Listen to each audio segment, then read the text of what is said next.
Voltamos assim à nossa exposição de 1 Coríntios. Eu peço que você abra sua Bíblia no capítulo 4. O tema dessa série é Em Busca da Excelência Cristã, e o tema da mensagem de hoje, o Senhor, o Ministro e a Igreja. Há duas coisas que você precisa saber com respeito ao Novo Testamento no que toca à autoridade. A primeira delas é que a fonte de toda a autoridade no Novo Testamento é o apostolado. De todos os dons dados à igreja, o apostolado é aquele que detém a autoridade. Mesmo os profetas da igreja local, ou nas igrejas locais, eles derivam sua autoridade dos apóstolos. É a autoridade apostólica. E quem eram os profetas na igreja local? Os profetas na igreja local, no tempo do Novo Testamento, ou nas igrejas locais, eles não eram como os profetas do Antigo Testamento.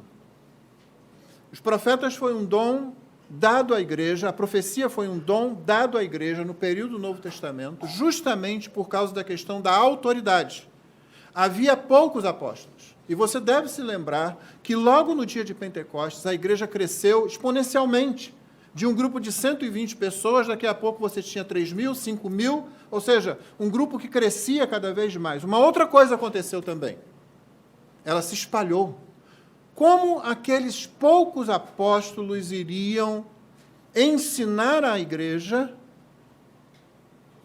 com a autoridade que receberam, sem poder estar em todos os lugares por onde ela se espalhou, sem poder se dirigir a toda aquela multidão? Deus deu os profetas à igreja local. Os profetas, eles tinham revelação, mas principalmente o trabalho deles era conduzir, reforçar o ensino apostólico. É por isso que Paulo vai dizer nessa mesma carta que a profecia, no Novo Testamento, ela precisa ser analisada, ela precisa ser comparada, ela precisa ser julgada. E julgada a partir de quê? A partir do ensino apostólico.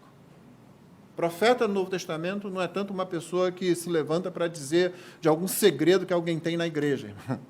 Nem é alguém para dizer o que você tem que fazer amanhã numa decisão que você vai tomar. Espera-se que você viva de conformidade com o Evangelho e espera-se que as suas decisões sejam um reflexo, sejam um resultado do seu crescimento na graça, da sua maturidade em Cristo Jesus.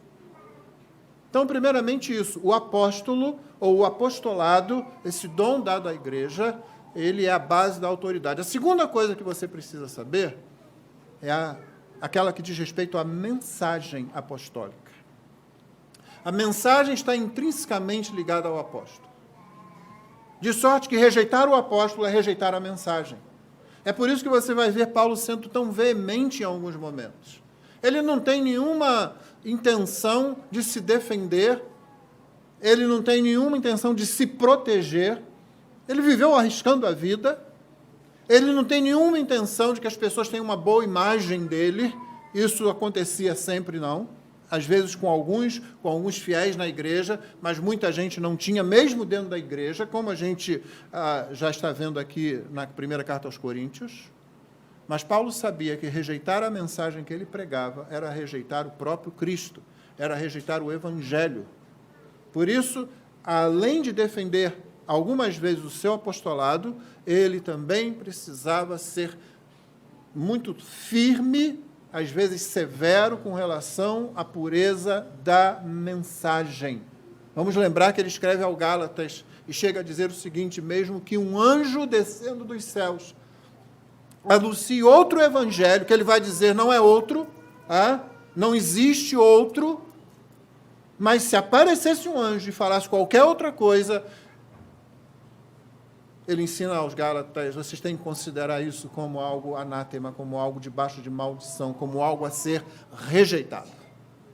Então, essas duas coisas você precisa ter em mente agora. Eu ainda não passei para você toda uma ideia da cidade de Corinto, porque eu estou esperando Paulo terminar aqui essa primeira parte da carta, que são os 4 primeiros capítulos, e você já observou comigo que parece que ele está atacando um problema só dos muitos que foram passados para ele, o problema da divisão. E ele vai parar com isso agora no capítulo 4, e aí vai atacar vários problemas, principalmente, ou inicialmente, o primeiro que ele vai atacar no capítulo 5 é um problema de disciplina na igreja. E depois diversos outros. Mas ele gasta 4 capítulos falando sobre divisão. Resta nos perguntar que tipo de divisão realmente Paulo está visando aqui. A que tipo de divisão na igreja Paulo está dirigindo a sua palavra, está abordando?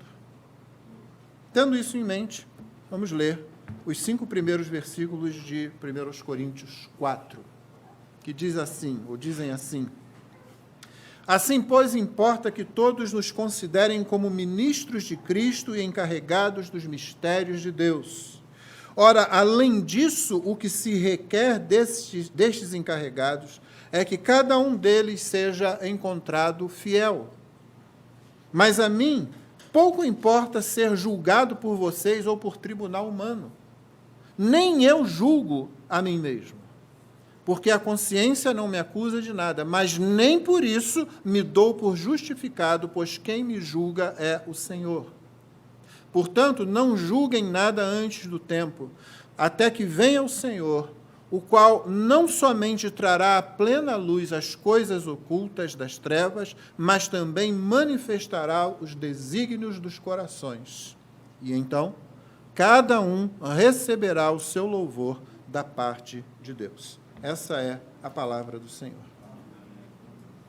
Irmãos, Paulo começa o texto dizendo: assim, pois, o que faz, como você sabe, você não pode desprezar essas expressões, os termos não estão sendo usados para enfeitar o texto. Isso liga essa parte do texto à parte anterior, ao capítulo 3, onde Paulo tinha terminado dizendo que ele, Pedro, Apolo, a vida, a morte, o presente, o futuro, seja o que for, pertenciam à igreja, porque todos estavam em Cristo, e a igreja pertence a Cristo. Dito isso, tendo ensinado que é necessário que se construa, e você vai lembrar disso, que se construa o edifício da igreja em cima da única base, e em Corinto Paulo colocou a única base possível, Cristo Jesus. A obra de Cristo, a pessoa de Cristo. E ele diz, ele alerta, veja cada um como constrói, porque vai haver o dia da provação. E é naquele dia que a gente vai ver o que realmente permanece. E ele diz, o ministro que mistura as coisas, ele pode ser salvo, mas a obra dele se queima. Depois ele fala daqueles que distorcem completamente a mensagem e que acabam por destruir o edifício de Deus, o templo de Deus, como aqui no capítulo 3 a igreja vai ser chamada. E Deus não deixa isso barato, não.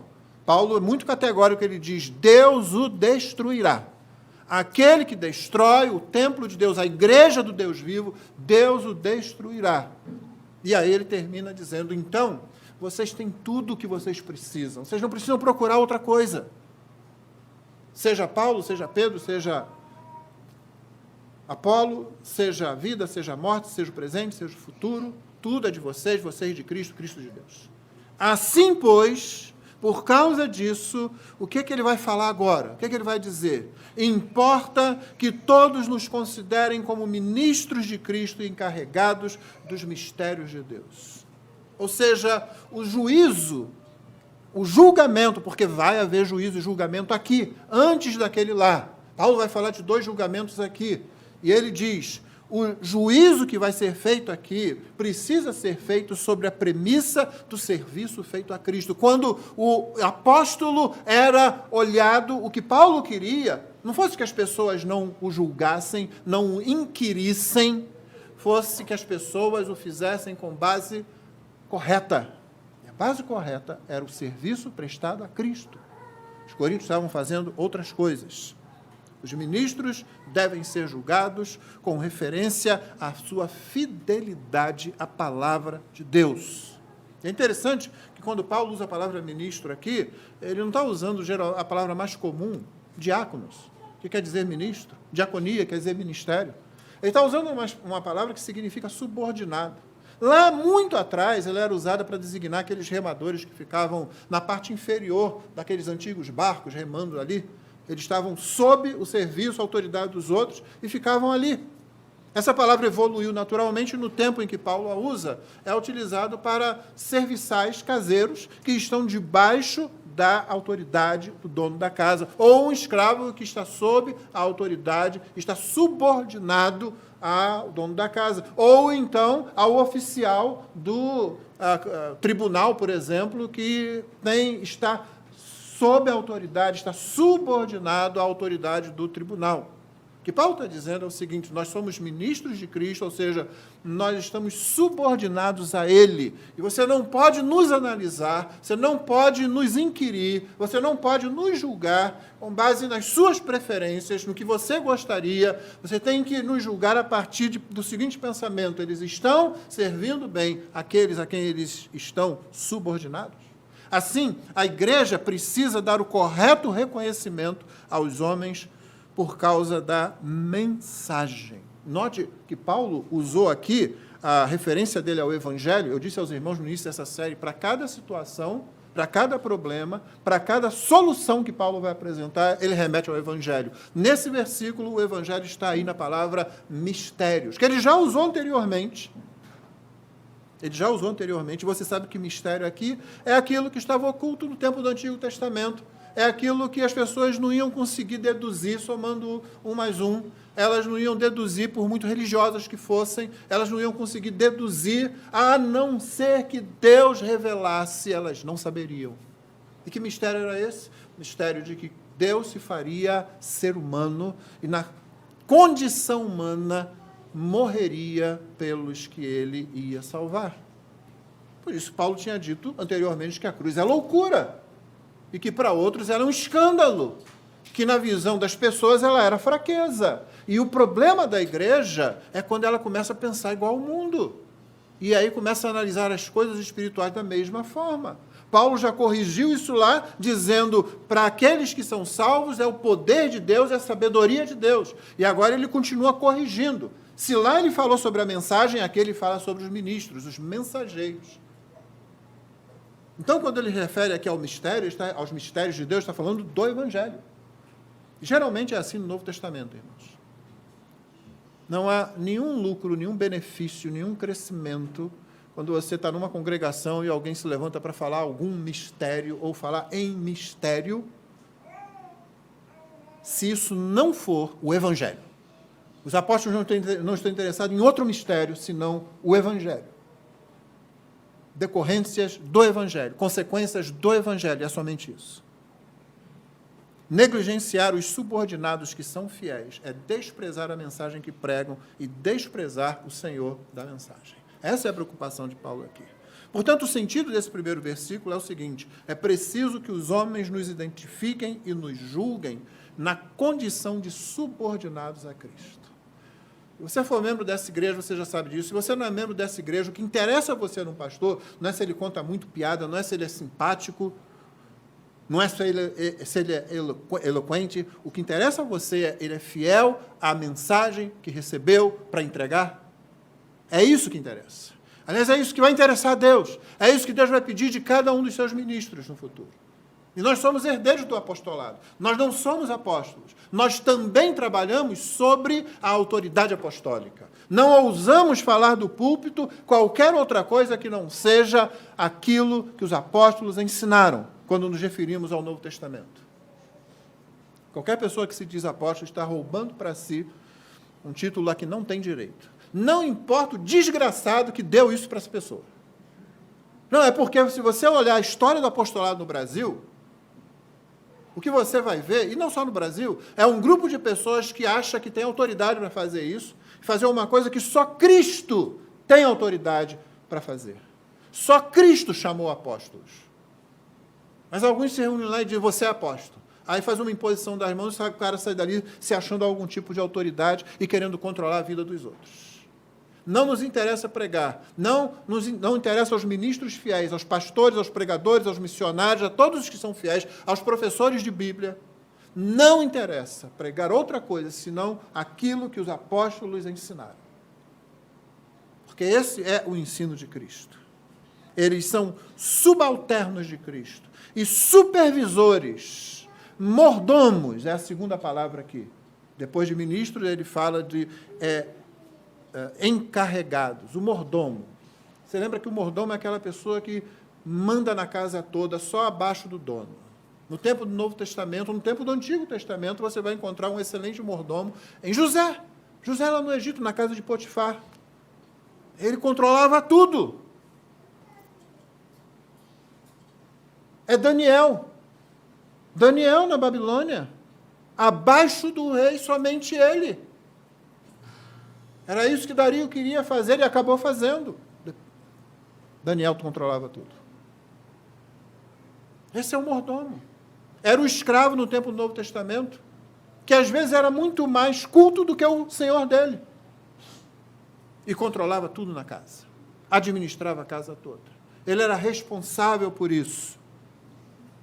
Supervisores, em nome de Deus. Então, o pastor, os presbíteros, os bispos, no Novo Testamento, você sabe, essas palavras são usadas de forma intercambiável, elas se referem a uma mesma pessoa, com aspectos diferentes dessa mesma função, do presbiterato, do presbítero.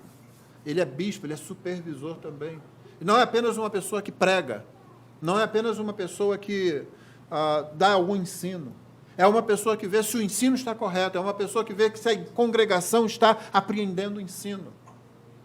Somos encarregados dos mistérios de Deus. Os apóstolos são servos na igreja, mas Jesus, e não a igreja, é o Senhor deles, pois eles foram enviados por Jesus Cristo para servirem a igreja. Da mesma forma, ministros são servos da igreja, mas o Senhor deles é o Senhor Jesus, que é o Senhor da igreja. Posto isso,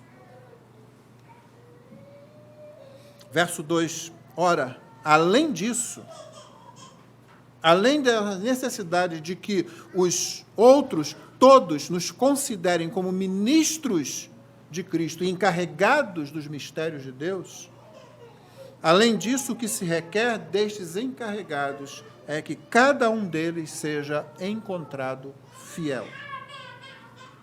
Os coríntios estavam seguindo padrões humanos de avaliação, como erudição e retórica, não fidelidade. É por isso que eles estavam divididos lá. Eu sou de Paulo, eu sou de Pedro, eu sou de Apolo. E você sabe que, aparentemente, Apolo teria uma retórica melhor do que a de Paulo. Mas esses pregadores não estavam brigando entre si. Eram os coríntios que estavam trazendo para dentro da igreja um costume das cidades greco-romanas, da própria cultura grega, que já vinha de muito tempo, desde os tempos áureos da filosofia, quando pessoas discutiam e tinham lá o seu filósofo preferido. O filósofo que elas seguiam, a linha filosófica que elas queriam seguir, e discutiam entre si os ensinamentos daqueles filósofos. Alguns trouxeram para a igreja a mesma coisa, e agora estavam querendo colocar um pregador contra o outro. Paulo diz, olha, importa que vocês olhem para nós como ministros de Cristo, encarregados dos mistérios de Deus, e além disso, o que se requer desses encarregados é que eles sejam encontrados fiéis, cada um deles. Ou seja, os problemas de Corinto podem ser identificados a partir da falta de unidade da igreja. Eu sou de Pedro, eu sou de Paulo, eu sou de Cristo. Não tinha um que dizia que era de Cristo? Porém, o problema não é de unidade congregacional, o problema é de unidade doutrinária. Essa que era a questão. Imagina uma discussão entre um militante paulino, um militante petrino e um militante apolino. Imagine que eles não tivessem divisão doutrinária, fosse só a preferência pelo pregador. E um diria, mas Paulo ensina isso. E o outro diria, Pedro, porém, ensina isso. Peraí, mas você acabou de dizer o que eu acabei de dizer. Sim, mas Apolo, ele já fala assim. Peraí, mas é exatamente a mesma coisa que nós dois dissemos antes. Essa discussão ia acabar logo, não ia? É como você tivesse aí com um político aqui, outro político ali, um terceiro, você fala, esse cara pensa desse jeito. Aí vem o outro, não. O que eu vou votar pensa assim. Peraí, mas você está falando exatamente a mesma coisa. Acabou a discussão, não acabou? Essa divisão, para atingir esse nível, irmãos, ela não pode ser congregacional simplesmente, ela tem que ser doutrinária. Eles têm que colocar um pregador contra o outro. O problema da igreja de Corinto, o problema que advinha de sua imaturidade e que reforçava, alimentava essa imaturidade cada vez mais, é que eles tinham uma divisão doutrinária. Porque senão a gente vai tentar resolver a coisa do jeito errado. Em geral, os problemas da igreja cristã tendem a ser vistos como problemas de unidade. Você vai ver, inclusive, a unidade muitas vezes sendo colocada acima da verdade. Não precisamos ser tão severos assim. Não precisamos ser tão precisos assim na doutrina. Nós precisamos ser unidos. O Senhor Jesus falou, pelo amor com que vos amardes uns aos outros, sereis conhecidos de todos como meus discípulos. E parece que foi só isso que Jesus falou. E aí você vai ver o Senhor Jesus, os apóstolos e os profetas já no Antigo Testamento defendendo precisão quanto à palavra de Deus. Quando Deus fala, é exatamente assim que essa mensagem tem que ser transmitida, sem alteração.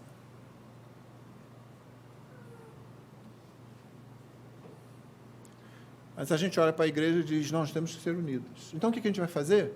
Vamos esquecer o que nos divide. O que nos divide? Doutrina. O que causa divisão? Doutrina. Sempre a culpa vai ser da doutrina. Nós já vamos ver que não é isso, não. Mas, em geral, é assim que se resolve hoje. E quando alguém começa a falar com mais clareza, com mais precisão doutrinária, a gente, peraí, irmão, você vai causar divisão na igreja. Eu posso entender isso, irmão, porque eu já tive essa fase também. Eu me lembro quando a primeira vez que eu peguei um livro do J. Packer, que era uma introdução a um livro de John Owen, na verdade, um livreto que, de tão bom como prefácio, foi publicado independentemente. Packer começava aquele prefácio dizendo assim, as pessoas que não ligam muito para a precisão doutrinária, talvez não gostem muito da leitura desse livro de Owen. Eu li mais algumas linhas e aí eu li a palavra predestinação. E aí eu fechei o livro. E aí eu botei o livro lá na estante. E nunca mais voltei naquele livro. Se não, 9 anos depois, quando Deus desenhou para mim. Nós temos medo de precisão, mas se você observar a Escritura, o que você vai ver é Deus sendo preciso. É Deus dizendo, você vai chegar lá, profeta, e vai dizer, assim diz o Senhor. E não sai, nem para um lado, nem para o outro. Você vai encontrar o Antigo Testamento dizendo, não se pode alterar nada daqui. Você vai encontrar o Novo Testamento dizendo, nem um tio, nem um jota. Você vai encontrar o último livro da Bíblia dizendo, eu tirarei da árvore da vida a parte daqueles que tirarem qualquer coisa desse livro. E todos os intérpretes concordam que aquela referência não é só ao Apocalipse, mas a toda a Escritura que o Apocalipse encerra. Então é preciso identificar o tipo de unidade que realmente é o problema e sempre vai ser a unidade doutrinária, irmãos. Dificilmente você vai encontrar uma igreja que tem unidade doutrinária tendo algum problema sério de divisão, que em geral eles vão resolver isso biblicamente. Então o problema de Corinto é que havia ali um problema de falta de unidade doutrinária. Para que isso grave, fique mais fácil talvez para você. Como é que a gente pensa isso? Como é que você ensina isso para uma criança, por exemplo, no ambiente da igreja? A gente ensina para os filhos da gente que eles têm que ser amigos, né? Eles têm que ser colegas dos seus amiguinhos, têm que gostar dos seus amiguinhos, né? Mas, geralmente, a gente faz isso com base nos conceitos, quando é feito, aliás, né? Quando é feito, os melhores conceitos de educação, pura e simplesmente. Se esses conceitos forem bem influenciados pelo Evangelho, por uma cultura cristã, a coisa ainda anda. Só que é mais que é pedido de nós, né? Não se trata só de amar as pessoas, apesar dos defeitos delas. Porque isso a gente tem que fazer mesmo. Isso espera-se que qualquer ser humano, com algum pequeno pedaço de bondade no coração, por menor que seja, faça. Ele se aproxime e ame as pessoas, que ele tem interesse nas pessoas e busque o bem das pessoas, apesar dos defeitos delas. Aqueles que você vê procurando alguém que está muito certinho, muito perfeito, para então se aproximar dessa pessoa. Vamos colocar de outra forma? Aqueles que você vê se aproximando só das pessoas que são fáceis, que são legais, que são simpáticas, é uma pessoa egoísta apenas. Ela apenas quer ver a situação dela. Ela não quer ter problemas, porque relacionamentos trazem problemas. Ela não quer se sacrificar, porque exige um sacrifício maior quando você vai atrás de pessoas que têm defeitos mais visíveis ou proeminentes. Mas muitas vezes nós apenas queremos ensinar as crianças com base nisso. Não liga que fulaninho é assim ou a ciclaninha é assim. Trata-se de amar a ponto de compreender a situação do amiguinho em relação ao que é verdadeiro, belo e bom. Você tem que ter princípios que estão enraizados, apoiados na palavra de Deus. E é com base nisso que você ensina a criança. Note bem, quando você pensa em alguma coisa que é verdadeira, que é boa, que é bela, se você entende um pouco dessas virtudes clássicas, você não está procurando simplesmente o que é verdadeiro numa pessoa, o belo numa pessoa, o bom numa pessoa, de acordo com o senso comum em volta. Você vai mais fundo do que isso. Certos valores, certos objetos, inclusive, exigem de nós uma opinião sobre eles. E elas vão girar em torno disso. Crianças deveriam ser ensinadas sobre isso. Eu vou falar ainda mais nas próximas mensagens, não nessa série, mas em mensagem que vamos ter, sobre esses 3 conceitos, até porque isso vai ser falado, estou encarregado de falar sobre isso na Fiel do próximo ano, sobre esses 3 valores, e nós vamos nos aprofundar mais. O ponto aqui é que você não pode satisfazer e ensinar seus filhos no mesmo padrão que qualquer pessoa que não conhece o Evangelho ensinaria. Uma boa pessoa, uma pessoa com uma boa moral, uma pessoa com uma boa educação. Você não quer criar um amigo de pecadores que está satisfeito em ver pecadores indo para o inferno desde que tem um bom relacionamento com eles. E às vezes nós estamos criando isso. Crianças muito educadas, crianças, mas que não têm interesse, elas não mergulham, elas não são capazes de, à medida que vão crescendo, por favor, não pense que eu estou dizendo aqui que seu filho de 2 anos vai conseguir fazer uma análise eclesiológica, escatológica do coleguinha que mora ao lado. Eu estou dizendo que à medida que vai crescendo, se esses valores são colocados na criança, ela vai se preocupando com algo mais de se fulaninho é legal e o cicraninho não é. Ela vai começar a pensar em termos de qual é a situação de vida desse colega? Qual é a situação espiritual desse colega? E ela vai entrar na adolescência já pensando isso, se armando com isso. Não vai ser apenas mais um colega que é querido pelos outros, mas que não tem nenhum interesse no coleguinha que está indo para o inferno. E esqueceu completamente o destino eterno, como se isso não fosse acontecer, como se isso não fosse atingir o adolescente ao lado. Nós precisamos ir um pouco mais fundo que isso. O nosso problema não pode ser superficial só porque você olha as pessoas e nós concordamos com isso, ou discordamos daquilo, ou nós gostamos disso naquela pessoa, aquela pessoa é um pouco mais difícil e tal. Não. Isso é o que a igreja de Corinto estava fazendo, inclusive quando analisava os apóstolos. E o que ela tinha que fazer era outra coisa. O que ela tinha que fazer era buscar unidade doutrinária debaixo do ensino apostólico. Os apóstolos ensinando, nós absorvemos o ensino. É por isso, irmão, que numa igreja local você não pode ter reserva mental. Você não tem direito de ter reserva mental. Todo mundo sabe o que é reserva mental. Reserva mental é aquilo que a Bíblia chama de raiz de amargura, em Levítico e em Hebreus. Não está escrito lá raiz de amargura como se fosse algo sentimental. Tá? Quando você ouvir alguém usar a expressão bíblica e se referir a um sentimento de amargura, fiquei amargurado porque eu fiquei melindrado, porque eu fui ofendido. Isso não tem nada a ver com o que o profeta escreveu ou com o que o apóstolo escreveu no Novo Testamento. Raiz de amargura é reserva mental. É aquela pessoa que está no meio do povo. Primeiro, não é uma situação, não é uma expressão usada para uma situação individual. É uma expressão usada para uma situação congregacional. Fosse o povo da aliança no Antigo Testamento, fosse a igreja no Novo Testamento. É uma pessoa que está lá no meio. E a lei está sendo ensinada. Ou o evangelho está sendo ensinado. E essa pessoa está ouvindo aqui e está dizendo, eu não vou fazer isso não. Só que ela não fala isso para os outros. Ela fala na cabeça dela. É reserva mental. Você olha para ela, ela está conosco. Ela faz parte do povo de Israel. Ele foi circuncidado. Ela é filha de Abraão. Ele foi batizado na igreja. Mas a pessoa está lá, não, eu não concordo com isso. Não. É desonestidade, é deslealdade, é pecado, é diabólico. Você não tem o direito. Você tem que dizer, eu não concordo. E procurar o grupo para onde você concorda. A igreja não é o grupo que diz assim, irmãos, venha para cá, nós vamos dar um jeitinho de te encaixar aqui. Não, não vamos. Porque eu não sou ministro seu, eu sou ministro de Cristo. O pastor Rômulo é ministro de Cristo. Os que vierem depois serão ministros de Cristo. E você não quer um ministro de qualquer outra coisa aqui. De qualquer outra pessoa. Você quer um ministro de Cristo. Encarregado dos mistérios de Deus. E quem é encarregado dessas coisas não diz, vem que eu dou um jeitinho, a gente encaixa você aqui. Não liga para aquilo que a gente fala, não liga para aquilo que aquele grupo está pensando dentro da igreja, aquele ensino. Não, dá para encaixar você aqui.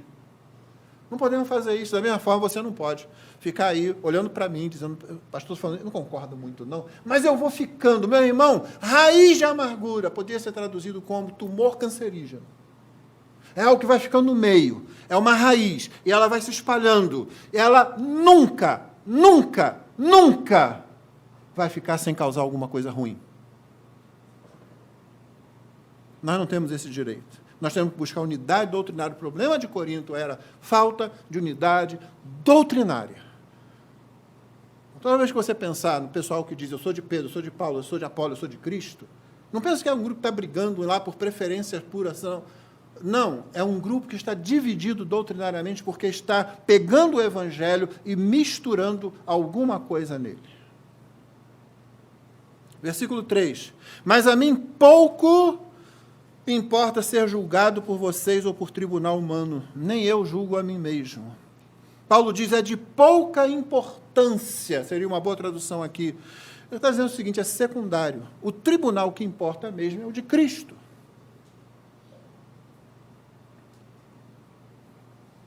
Ele continua dizendo, ser questionado, ser julgado aqui, nesse texto, significa ser inquirido, ser questionado.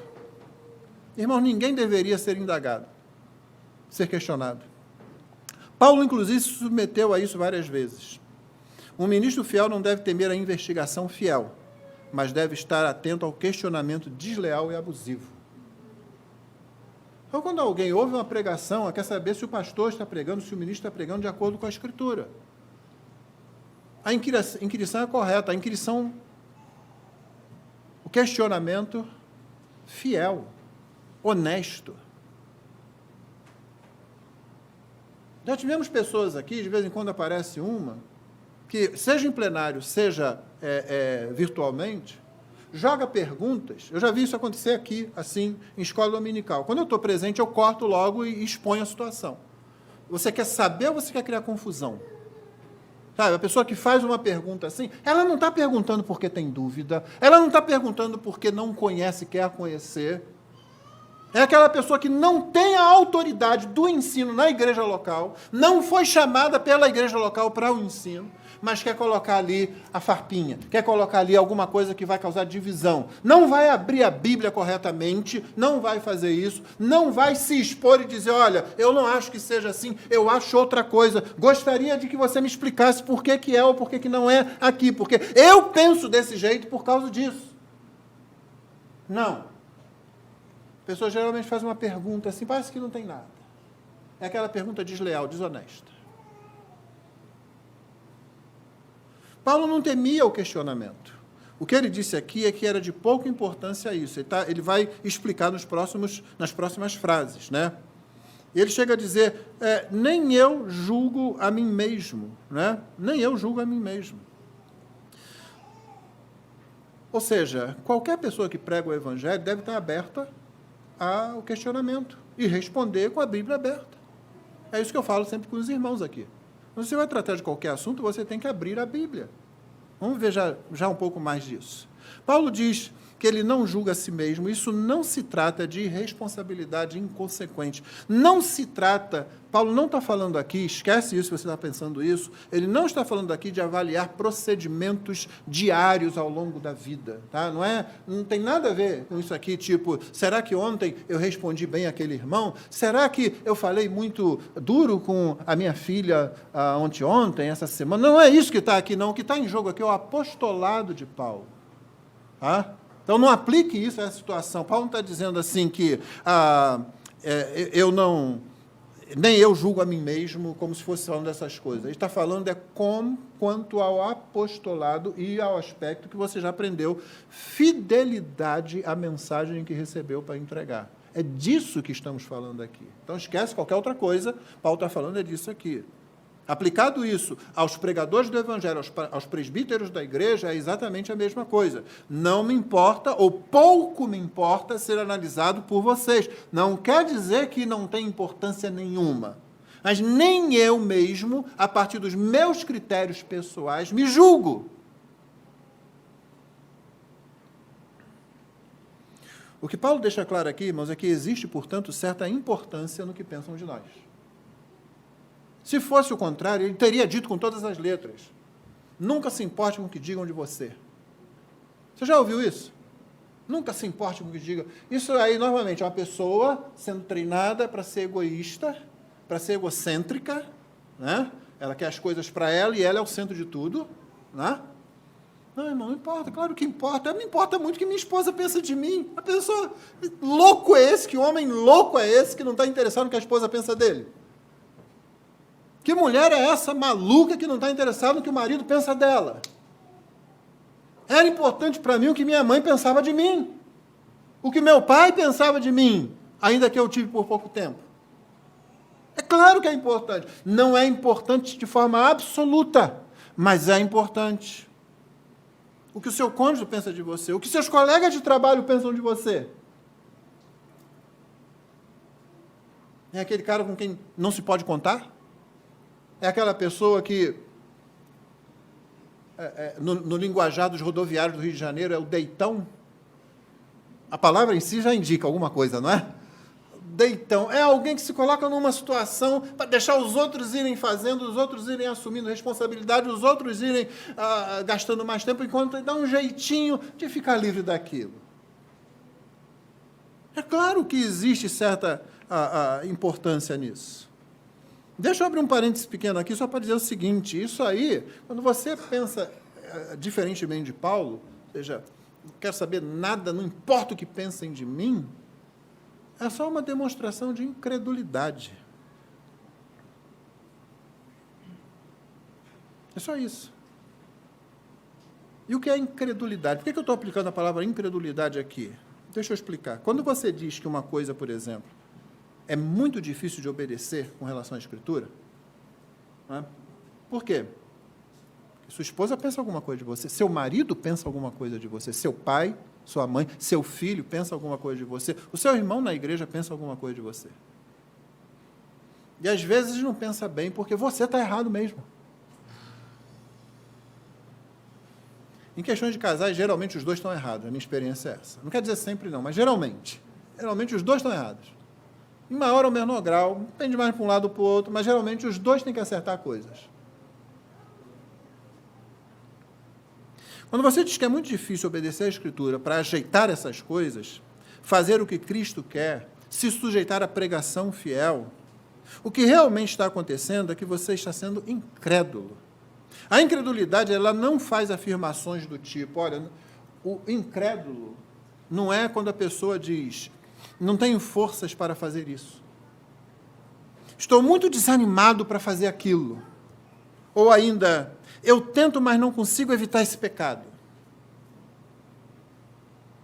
As afirmações que a incredulidade faz, embora raras vezes elas sejam articuladas, mesmo em pensamento, são as seguintes: eu não estou disposto a abrir mão disso ou daquilo. Quando você não se sujeita à palavra de Deus, é isso que você está fazendo. Não é que é difícil, não, irmão. É porque você não quer. Até porque você já aprendeu desde o início da sua vida cristã que é impossível viver a vida cristã por si só. Por que é que a gente traz essa discussão, parecendo aqueles discípulos que abandonaram Jesus? Duro é esse discurso. Quem pode suportar isso? É difícil demais. E Jesus nos diz, espera aí, volta aqui, eu vou esclarecer. Não era bem isso que eu queria dizer. Eu vou facilitar um pouco. Não. Ele viu aquela turma saindo, virou para os 12, olhou para eles e perguntou o quê? Vocês também querem ir? Mais ou menos dizendo o seguinte, a porta da rua é ali. É para isso que vocês querem ir? É para lá que vocês querem ir? Vocês querem seguir essas pessoas? Só que eles já haviam sido ensinados pelo Espírito. Por isso eles respondem, para quem iremos nós? Só tu tens as palavras de vida eterna. Então, irmão, risca do seu vocabulário, é muito difícil. É muito difícil. Não, vida cristã é impossível. Nós não vivemos a vida cristã nas nossas próprias forças, com as nossas próprias capacidades. Outra afirmação, que seria mais honesta de fazer, eu não vou sofrer o dano nessa situação. Paulo vai dizer nessa mesma carta, vai perguntar, irmãos estão brigando, às vezes indo diante de tribunal, por que você não sofre o dano? Nenhum de nós quer isso, quer? Não, pastor, isso não pode estar na Bíblia, isso não pode estar, não. Tá sim, vou deixar você procurar. Porque a gente vai chegar lá, eventualmente, pregando através da carta. Mas vou deixar. Por que não sofre antes o dano? Por que não leva o prejuízo? Quê?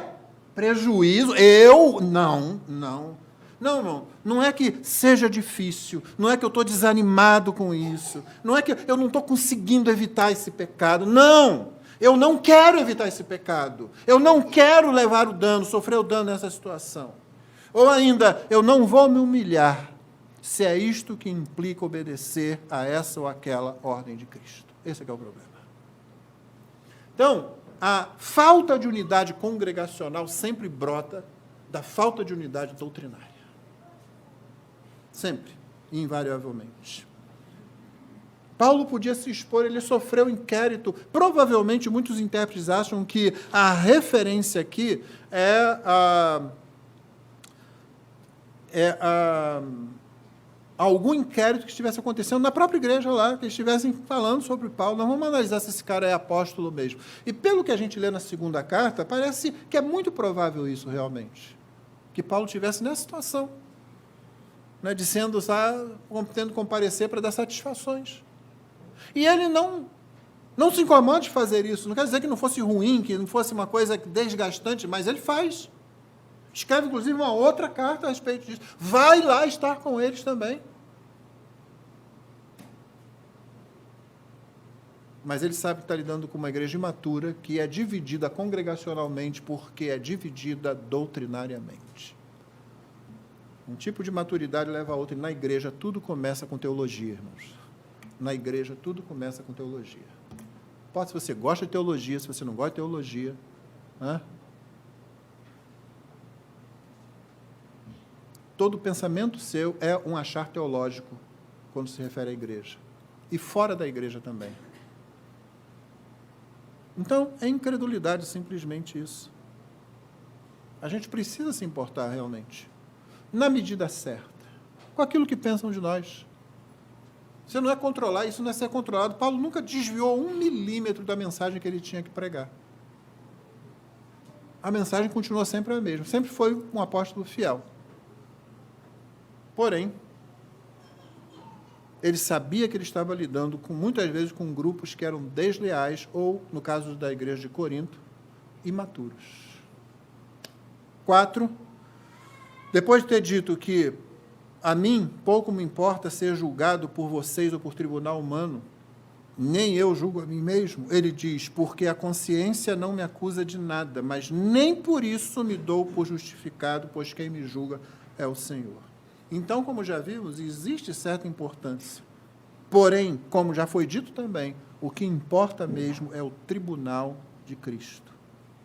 Segundo, a consciência não serve como referência absoluta.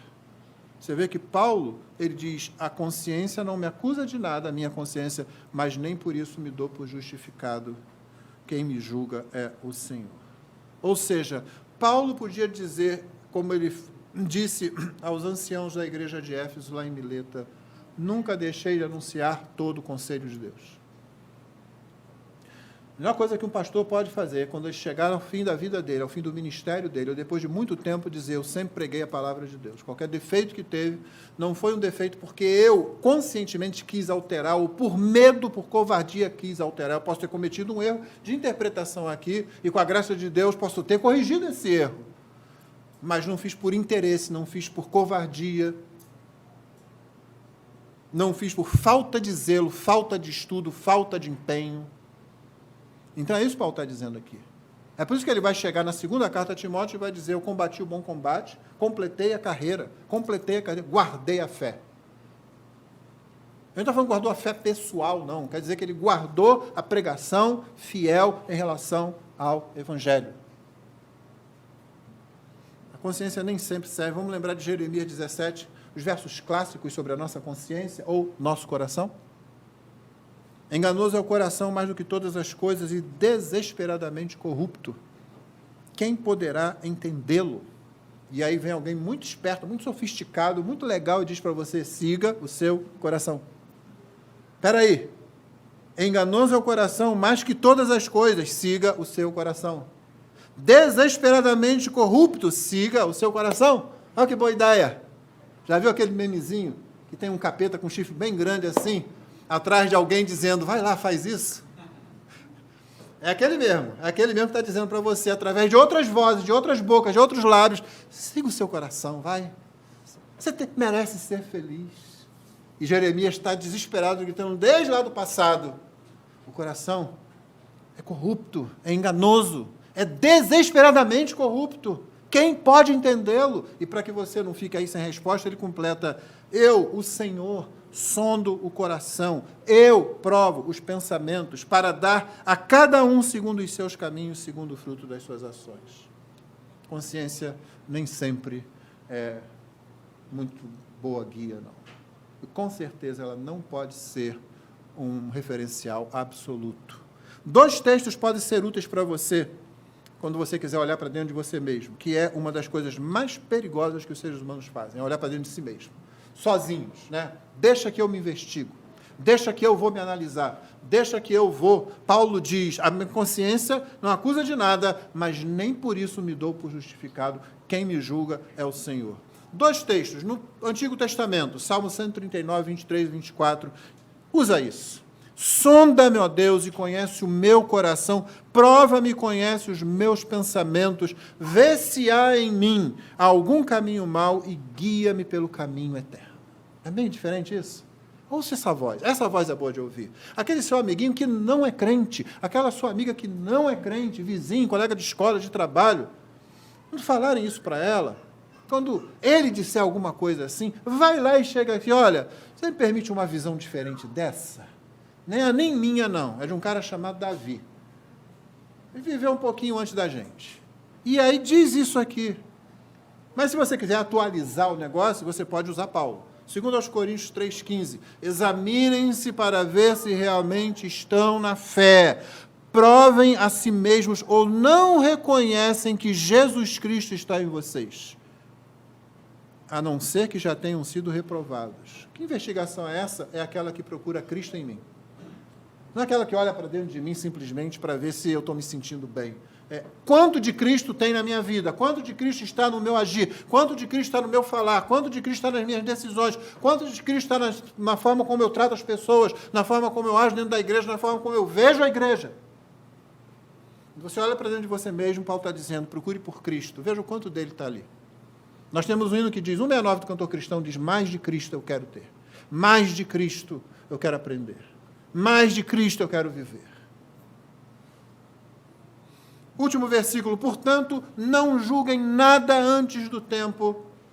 Paulo falou o quê? Olha, não é de muita importância para mim ser julgado por vocês ou por tribunal humano.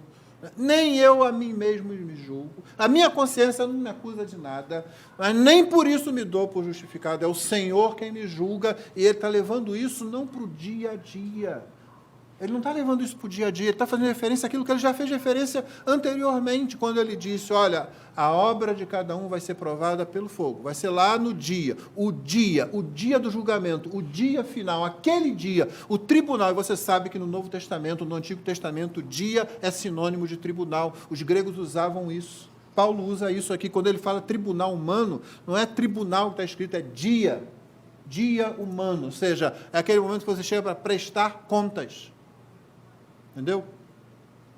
Então, ele está levando você para o futuro, ele está levando você adiante. Portanto, não julguem nada antes do tempo, até que venha o Senhor, o qual não somente trará à luz as coisas ocultas das trevas, mas também manifestará os desígnios dos corações. E então cada um receberá o seu louvor da parte de Deus. 4 coisas para a gente terminar. Primeiro, impaciência é característica de incrédulo e um dos pecados mais amados dos crentes. Impaciência. Aquele povo já queria resolver, já Paulo é, Paulo não é, Paulo não, vamos descartar agora. E estavam fazendo isso como? Usando critérios humanos, que eles estavam errados 2 vezes. Paulo está dizendo, sejam pacientes. Analisem a fidelidade do que eu prego com os escritos que temos, no caso, o Antigo Testamento. Com o ensino dos demais apóstolos, no qual eu estou em harmonia. Paulo fez questão de encontrar os demais apóstolos, líderes apostólicos, para mostrar que estamos pregando o mesmo evangelho. Aquele encontro mencionado em Gálatas, foi isso que Paulo foi fazer. Eu subi a Jerusalém, encontrei com Pedro, encontrei com Tiago, encontrei com as colunas da igreja, e nós entramos em acordo, e eles me deram a deixa de comunhão e disseram, Paulo, vai para os gentios, você está pregando a mesma coisa que a gente, nós vamos continuar aqui, e você vai lá. Que importância, né? Que coisa séria, que humildade, não é? Humildade apostólica, bem diferente dos apóstolos que a gente conhece por aí, que levanta o queixo, levanta o nariz e diz, você tem que acreditar em mim porque eu estou falando. Paulo está dizendo, sejam pacientes. Olha essa agitação. Olhem o que vocês receberam desde o começo. Impaciência é característica de incrédulos e um dos pecados mais amados dos crentes. Mas um pensamento aqui, irmãos, por que a gente admite certos pecadinhos como se eles fossem menos perigosos? Não, minha discussão aqui não é aquela de que existe pecadinho, porque obviamente existem. Né? Claro que existem, irmão. Se eu sou um sujeito que chega atrasado, costumo chegar atrasado nos compromissos, é uma coisa. Se eu cometo um adultério, um assassinato, é outra. Não. Qualquer pecado, por menor que seja, vai levar você para o juízo eterno debaixo de Deus. Isso aí a gente não discute, a gente não perde tempo falando isso. Quando alguém vem discutir esse negócio de pecado grande, pecado pequeno, e vem com essa ideia da perdição eterna, essa pessoa não sabe o que está falando. É óbvio que o menor dos pecados, aquilo que a gente julga menor de tudo, é suficiente. A justiça de Deus não deixa passar coisa alguma. Então, põe isso de lado, isso não nos será útil. Agora, existe diferença entre pecados, sim. Como existe diferença de galardão. Como Jesus ensinou que existe diferença de punição eterna. Então, tem certos pecadinhos, e a prova maior está aqui, os irmãos vão concordar, que a gente acaricia, são pecados domésticos, pets, né? Tem lá aquele pecadinho que você acaricia ele. Impaciência é um deles. E a gente acha, tá bom, não, eu tenho pavio curto, ou eu não consigo esperar as coisas. Por que você acha que você pode repetir isso ano após ano, após ano, após ano, e Cristo está satisfeito com isso? Por que a gente acha? Você não conhece gente impaciente dentro da igreja, que está sempre...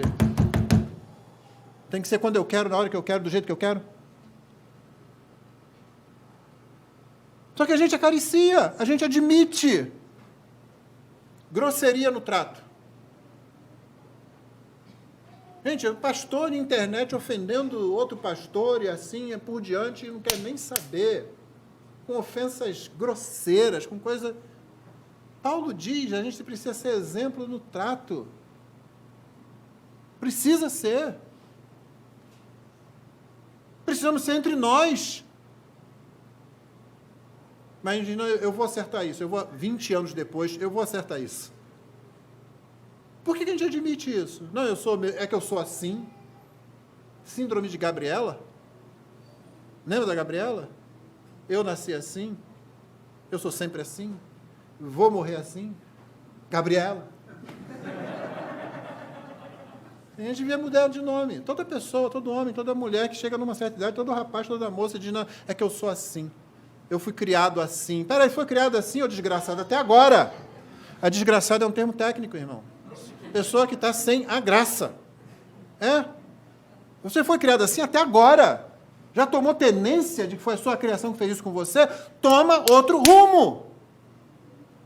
É muito difícil. Não, eu não quero. Eu não estou disposto a sofrer o dano. Eu não quero me humilhar para obedecer a Cristo nessa hora. Ansiedade, medo. Não, eu sei, eu tenho que fazer uma divisão aqui. Eu não estou falando daquelas coisas, meu irmão, eu vou para uma cirurgia, como fiz, né? Eu tive que fazer 5 por causa de um tumor. Você acha que eu vou para lá assim,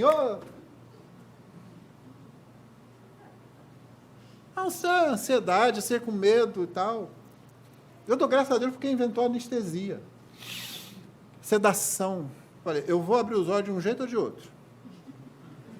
Ou eu vou abrir e vou encontrar minha esposa, ou eu vou abrir e encontrar Jesus.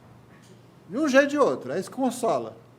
Eu não estou falando disso. Eu estou falando daquele estado constante de ansiedade e de medo com tudo, com toda a situação. Sabe? Toda a situação. Quando a Escritura diz, pega a tua ansiedade e coloca diante do Senhor. Você não pode viver ansioso. Ansiedade aqui, ali, com certas coisas, claro. Minhas filhas demoravam a chegar em casa tarde da noite, e geralmente eu evitava isso, eu sempre preferia buscá-las, mas às vezes não dava uma coisa ou outra, você fica assim. Não é que você não confia em Deus, não, é que você é pai, só isso. Mas aí você vive ansioso, ansiosa. É o seu modus operandi. Tá? Você vive nisso? Não. Tornou-se aquele pecado que você está acariciando. Falta de zelo. O tema dessa série é em busca da excelência. Você não alcança excelência em coisa nenhuma na vida, inclusive vida cristã. Você não alcança sem zelo. E a gente, às vezes, faz as coisas com falta de zelo. Uma das coisas pelas quais Deus acusava Israel no Antigo Testamento. Segunda de 4. Todo juízo atual é provisório e imperfeito.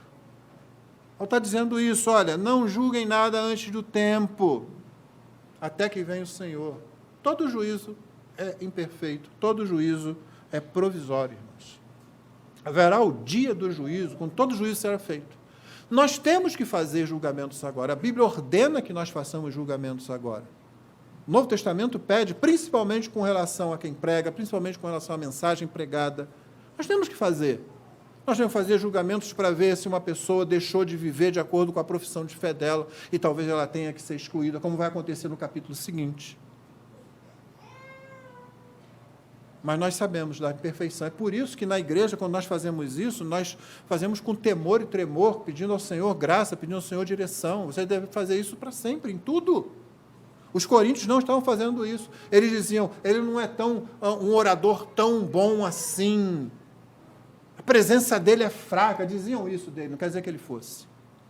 Os critérios eram errados.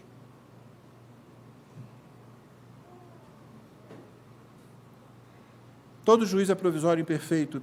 A gente pode errar para mais, dizendo assim, olha, nós temos que deixar todo juízo para lá.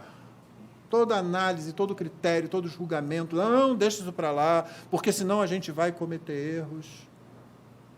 Ou então a gente pode errar para menos também, a gente pode trazer para outra situação, dizendo que a gente tem que analisar tudo, critério, porque essa é a nossa responsabilidade, apesar de a gente saber que vai fazer, não vamos fazer imperfeito mesmo, então o que não tem remédio já está remediado, então vamos fazer e pronto. Sem temor, sem humildade. Todo juízo atual é provisório e imperfeito. Terceiro, há que se esperar o final, irmão.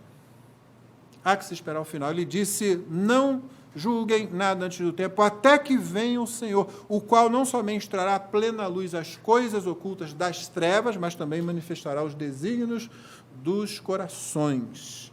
Há que se esperar o final, ou, no nosso caso, o início. No nosso caso, é o início. Porque depois da queda, nós que fomos salvos, nós fomos feitos para o depois, mais do que para o agora. O que eu quero dizer com isso? Que seu olhar tem que estar lá na frente, sim. Sua cabeça tem que estar no céu. Seus pés têm que estar na terra, mas a cabeça tem que estar no céu. O que orienta você nessa vida é a perspectiva da eternidade. É por isso que eu disse, a gente tem que esperar o fim, que a gente sabe que vai ser o começo. Fala-se do juízo final, porque todo juízo será realizado ali, mas é o começo da eternidade, é o começo da justiça de Deus ser vindicada no inferno, da graça de Deus ser expressa no céu. Nós fomos feitos para o depois, mais do que para o agora.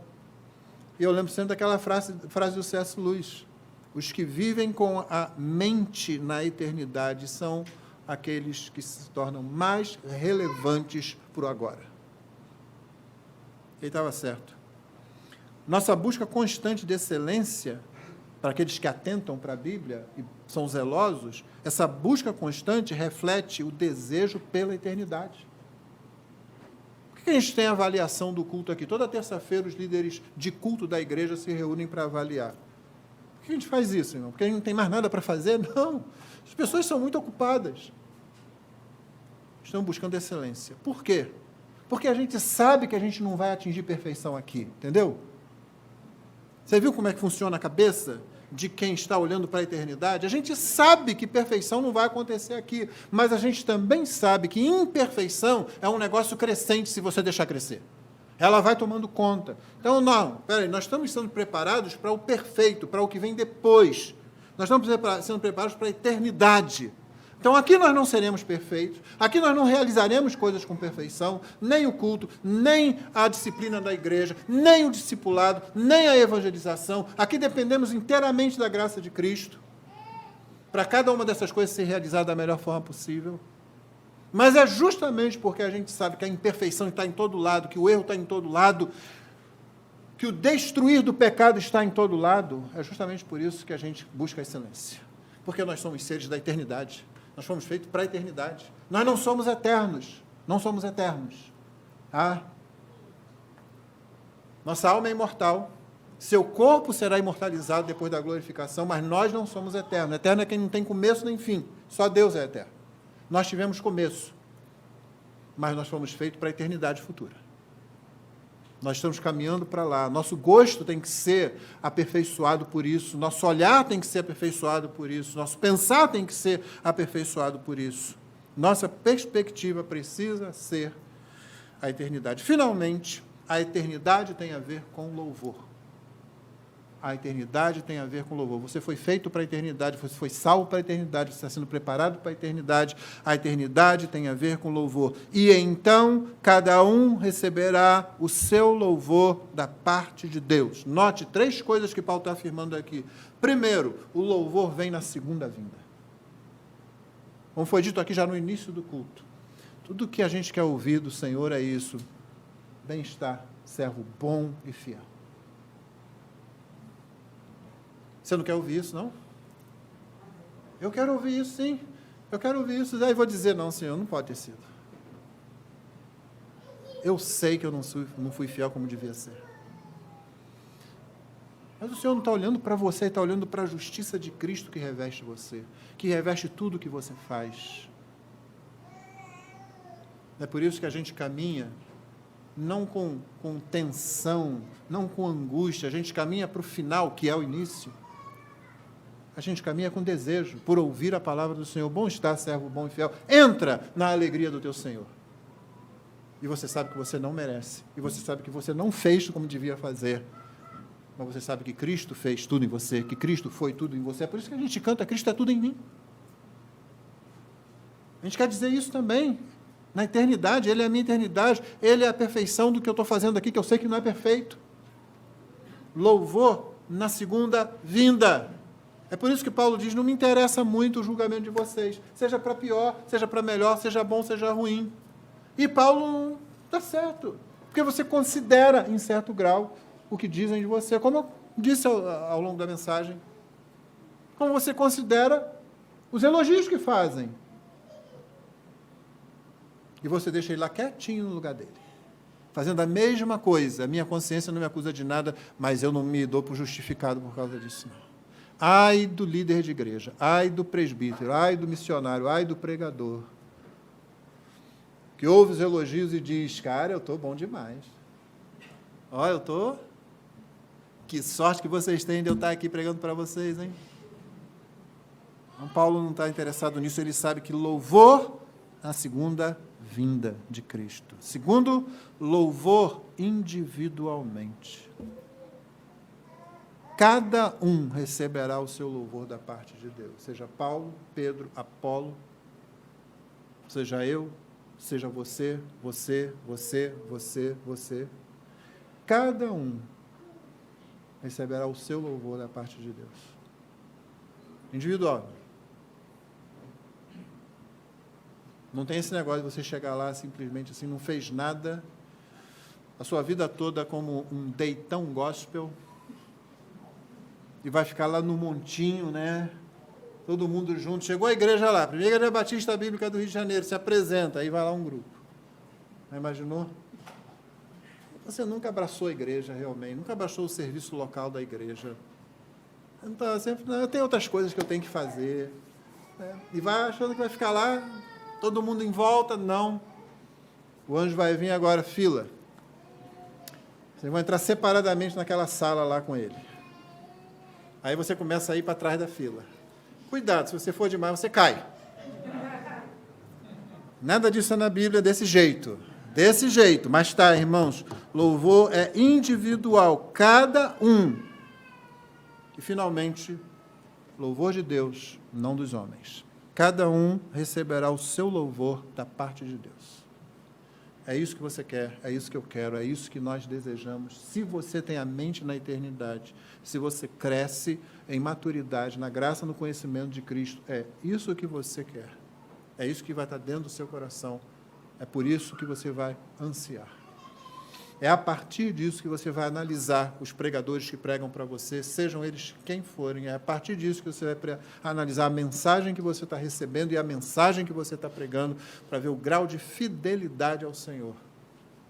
Meu irmão, essas são as relações entre o Senhor, o ministro do Senhor e a igreja do Senhor. Que Deus nos abençoe. Vamos orar, irmãos. Vamos ficar de pé. Após, continue de pé para nós cantarmos a última canção dessa manhã. Espero estar com vocês aqui à noite, novamente. À noite nós vamos continuar falando dentro dos temas, Evangelho Fiel, Igreja Fiel, mas aí vamos falar do dia do silêncio de Deus. Falamos muito hoje sobre ser fiel àquilo que Deus manda pregar, ser fiel àquilo que você ouve dos pregadores fiéis. Vamos falar sobre o dia do silêncio de Deus. Em 1 Samuel 28, texto que é mais conhecido, infelizmente, por causa da médium que Saul vai consultar ali, e aquele lance de Samuel e tal. Mas tem bem mais no texto do que isso para nós. Espero que você esteja aqui à noite. Se você não está aqui agora pela manhã, venha para cá, esteja com a sua igreja à noite. Vamos orar. Pai, muito obrigado pela Tua palavra, muito obrigado pela fidelidade daqueles que nos precederam. Nós sabemos que é obra do Teu Espírito manter homens e mulheres fiéis na pregação, no testemunho dos mistérios de Deus. Por isso nós Te exaltamos e Te louvamos. E rogamos que Tu nos abençoes para que sejamos fiéis, de modo que as próximas gerações, de modo que esta geração que ouve a nossa mensagem, de modo que aqueles que não são crentes e ouvem a nossa mensagem, recebam a mensagem como veio do Senhor Jesus através dos apóstolos, como vem da Tua palavra desde os profetas do Antigo Testamento, Senhor. Concede-nos a bênção de não descartar, de não desconsiderar os ministros fiéis, para que não joguemos fora a palavra fiel também e não venhamos a nos beneficiar de tudo aquilo que o Senhor nos dá na mensagem do Evangelho. Ó Deus, olha para nós. Não permita que nesse púlpito, falte a Tua palavra fiel. Nós oramos assim, pedindo a tua bênção sobre a tarde desse dia, para que seja um tempo de comunhão, descanso, e que tu nos abençoes no retorno para o culto logo mais à noite. Em nome de Jesus. Amém.